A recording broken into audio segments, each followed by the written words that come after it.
बीडच्या मस्साजोगचे सरपंच संतोष देशमुखांच्या हत्येचा मुद्दा राज्यभरात गाजतोय।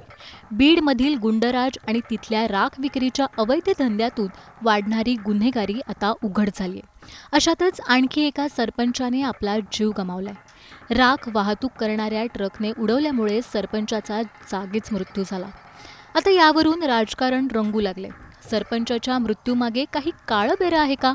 हा खरंच अपघात आहे की घातपात?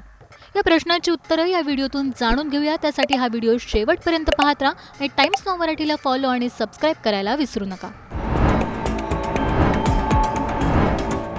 बीडमध्ये सरपंच संतोष देशमुख यांच्या हत्येचं राजकारण आधीच पेटले।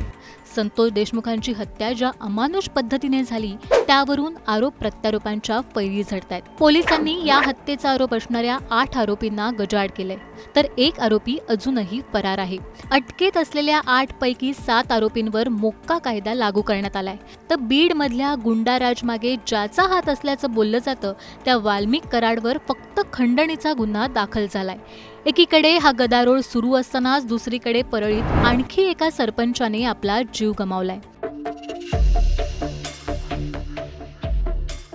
परळीत औष्णिक वीज निर्मिती केंद्रे या प्रकल्पातून बाहेर पडणाऱ्या कोरड्या राखेची अवैधरित्या वाहतूक केली जाते।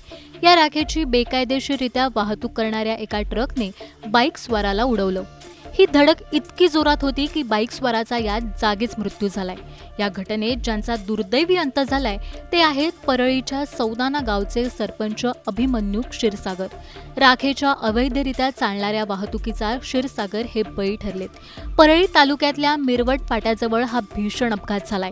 या दुर्दैवी घटनेवरून पुन्हा एकदा राखेच्या अवैधरित्या होत असलेल्या वाहतुकीचा मुद्दा ऐरणीवर आलाय। बेकायदेशीर पद्धतीने वाहतूक करणारे हे टिप्पर आणि ट्रक उघड्याने राखेची वाहतूक करतात। यामुळे इथल्या परिसरात राहणाऱ्या नागरिकांच्या आरोग्याच्या समस्या निर्माण झाल्यात। अनेकांना श्वसनाचा त्रास, त्वचेचे विकार सतावतायत। या बेकायदेशीर वाहतुकीवर लगाम घालण्याची मागणी इथल्या स्थानिकांनी केली आहे। दरम्यान संतोष देशमुखांच्या हत्येवरून वातावरण तापलेलं असताना आणखी एका सरपंचाचा मृत्यू झालाय, त्यामुळे अनेक सवाल उपस्थित होत आहेत। अभिमन्यू क्षीरसागर यांचा नक्की अपघात आहे की घातपात? तुम्हाला काय वाटतं? आम्हाला कमेंट करून नक्की सांगा।